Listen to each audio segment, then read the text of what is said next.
അല്ലാഹു തആല ഖുർആനിൽ പറയുന്ന ഒരൊറ്റ ആയത്ത് മതി നമുക്ക് സ്വലാത്തിനെ കുറിച്ച് മനസ്സിലാക്കാൻ. ഏതാണ് ആ ആയത്ത്? നമുക്കെല്ലാവർക്കും അറിയുന്ന ആയത്താണ്. ബിസ്മില്ലാഹിർ റഹ്മാനിർ റഹീം. ഇന്നല്ലാഹ വ മലായികതഹു യുസല്ലൂന അലൻ നബിയ്യി യാ അയ്യുഹല്ലദീന ആമനൂ സ്വല്ലൂ അലൈഹി വസല്ലിമൂ തസ്ലീമാ.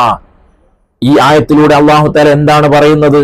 ഒരു ആശങ്കകൾക്കും ഇടയില്ലാതെ, ഒരു സംശയത്തിനും വകയില്ലാതെ അല്ലാഹു തആല നിശ്ചയിച്ചു പറയുന്നു, ഇന്നല്ലാഹ, നിശ്ചയമായും അല്ലാഹു തആല, വ മലായികതുഹു, അല്ലാഹുവിന്റെ മലക്കുകളും, യുസല്ലൂന അലൻ നബിയ്യി, നബി സല്ലല്ലാഹു അലൈഹി വസല്ലം തങ്ങളുടെ പേരിൽ സ്വലാത്ത് ചൊല്ലുന്നുണ്ട്. യാ അയ്യുഹല്ലദീന ആമനൂ, ഓ സത്യവിശ്വാസികളെ, സ്വല്ലു അലൈഹി വസല്ലിമൂ തസ്ലീമാ, നിങ്ങളും അല്ലാഹുവിന്റെ റസൂൽ സല്ലല്ലാഹു അലൈഹി വസല്ലം തങ്ങളുടെ പേരിൽ സ്വലാത്തും സലാമും പറയണം. അല്ലാഹു തആല പറയുകയാണ്.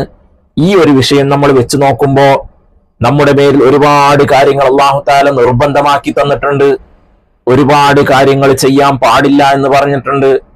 ഇസ്ലാം കാര്യം 5ഉം ഈമാൻ കാര്യം 6ഉം അല്ലാഹു തആല നമ്മുടെ മേൽ നിർബന്ധമാക്കിയതാണ്. അതിൽ നിന്ന് ഏതെങ്കിലും ഒന്ന് ഇല്ലാതായാൽ ഒരാൾ മുഅ്മിനാവുകയില്ല. അങ്ങനെയുള്ള ഒരു കാര്യമെങ്കിലും അല്ലാഹു തആല ഇതുപോലെ പറഞ്ഞിട്ടില്ല. നമ്മൾ മനസ്സിലാക്കേണ്ടതാണ്. ഇസ്ലാം കാര്യത്തിൽപ്പെട്ട ഏതെങ്കിലും ഒരു വിഷയം, 5 വഖ്ത് നിസ്കാരം അല്ലാഹു തആല പറഞ്ഞിട്ടുണ്ടോ? അല്ലാഹു മലക്കുകളും നിസ്കരിക്കുന്നുണ്ട്, അതുകൊണ്ട് നിങ്ങൾ നിസ്കരിക്കണമെന്ന് അല്ലാഹു തആല പറഞ്ഞിട്ടുണ്ടോ?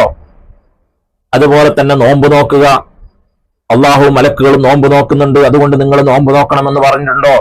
ഹജ്ജ് ചെയ്യേണ്ട വിഷയമായാലും സക്കാത്തിന്റെ വിഷയമായാലും ഈമാൻ കാര്യങ്ങളിൽ ഏതായാലും ഏതെങ്കിലും ഒന്ന് ഇതുപോലെ അല്ലാഹു മലക്കുകളും ചെയ്യുന്നുണ്ട്, അതുപോലെ നിങ്ങളും ചെയ്യണമെന്ന് പറഞ്ഞിട്ടുണ്ടോ? എവിടെയും പറഞ്ഞിട്ടില്ല. പിന്നെ ഇവിടെ എന്താണ് പറഞ്ഞത്? അള്ളാഹിന്റെ റസൂലിന്റെ പേരിൽ സ്വലാത്ത് ചെല്ലണം എന്നാ പറഞ്ഞേ. അള്ളാഹു മലക്കുകളും മുത്തുനബി സല്ലല്ലാഹു അലൈഹി വസല്ലമ തങ്ങളുടെ പേരിൽ സ്വലാത്ത് ചെല്ലുന്നുണ്ട്, അതുകൊണ്ട് നിങ്ങളും സ്വലാത്ത് ചെല്ലണം. അപ്പൊ എവിടെ എത്തി? നമ്മുടെ എല്ലാ കാര്യങ്ങളെക്കാളും മുകളിലാണ് സ്വലാത്തിന്റെ സ്ഥാനമെന്ന് അല്ലാഹു തആല പറഞ്ഞ ഈ ഒരൊറ്റ ഒരു ആയത്ത് കൊണ്ട് നമുക്ക് സ്ഥിരീകരിക്കാൻ കഴിയുന്നതാണ്. എവിടെ പോയി? മുത്തുനബി സല്ലല്ലാഹു അലൈഹി വസല്ലം തങ്ങളെ കൊച്ചാക്കി കാണിക്കുന്നവർ, സാധാരണക്കാരനാണെന്ന് പറയുന്നവർ എവിടെ പോയി? ഈ ആയത്ത് അള്ളാഹുവിന്റെ ഖുർആനിലുള്ളതല്ലേ? ഈ ആയത്തിന്റെ അർത്ഥം അറിയില്ലേ? ഞാൻ പറഞ്ഞത് തന്നെയല്ലേ അതിന്റെ അർത്ഥം? അള്ളാഹു മലക്കുകളും മുത്തുനബി സല്ലല്ലാഹു അലൈഹി വസല്ലം തങ്ങളുടെ പേരിൽ സ്വലാത്ത് ചെല്ലുന്നുണ്ട് എന്ന് പറഞ്ഞാല് ആ നബി തങ്ങൾ എങ്ങനെയാണ് ഒരു സാധാരണ മനുഷ്യനാകുന്നത്? സല്ലല്ലാഹു അലൈഹി വസല്ലം. അവരുടെ വിഷയം ഞാനിവിടെ പറഞ്ഞതല്ല, സാന്ദർഭികമായി പറയുമ്പോൾ അതുപോലെ പറഞ്ഞു വന്നു പോകുന്നതാണ്.